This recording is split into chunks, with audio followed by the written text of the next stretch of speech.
Friends, welcome to வரா kitchen and blocks.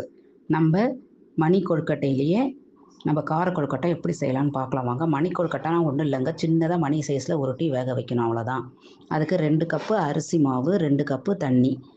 2 cup அரிசி மாவு ஒரு பாத்திரத்தில் போட்டுட்டு 2 கப்பு தண்ணியை நம்ம கேஸில் வச்சு கொஞ்சம் கொதிக்க விடணுங்க. உப்பும் கொஞ்சம் எண்ணெயும், ரீஃபைண்ட் ஆயிலோ தேங்காய் எண்ணெய் எந்த எண்ணெய் வேணாலும் போட்டு ஊற்றி இந்த மாதிரி பபிள்ஸ் வர அளவுக்கு கொஞ்சம் கொதிச்சதுக்கப்புறம் ஆஃப் பண்ணிடணும். அதுக்கப்புறம் தண்ணியை எடுத்து நம்ம இந்த மாதிரி மாவில் ஊற்றி, நம்ம இடியாப்ப மாவு பதம் இருக்கு இல்லைங்களா, அந்த மாதிரி ஊற்றி இந்த மாதிரி நல்லா கிண்டி ஒரு 5 நிமிஷம் மூடி வச்சிடணுங்க. இன்னும் தொட்டு பாருங்கள், நல்லா கரெக்டான பதமாக இருக்கும்.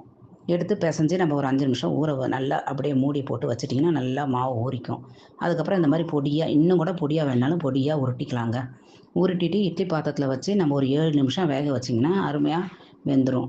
அதை எடுத்து தனியாக வச்சுட்டு அதுக்கப்புறம் எண்ணெய் சட்டியை வச்சு கடுகு உளுத்தம் பருப்பு போட்டு நம்ம எண்ணெயை ஊற்றி நல்லா தாளித்ததுக்கப்புறம் வெங்காயம் பச்சை மிளகாய் போட்டு நல்லா இப்படி வதக்கிடணுங்க. 2 தக்காளி பீஸு, சின்னதாக தக்காளி பீஸு கொஞ்சோண்டு போதும்.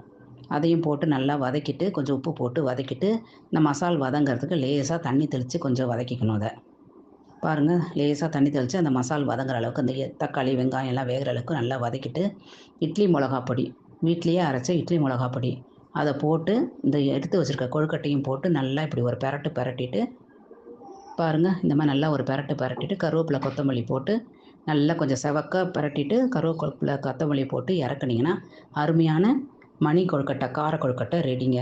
மழை நேரத்துக்கு இது அருமையான ஒரு டிஷ்ஷுங்க. செஞ்சு பார்த்துட்டு எப்படி இருக்குன்னு கமெண்ட் பாக்ஸில் கமெண்ட் பண்ணுங்கள். தேங்க்யூ.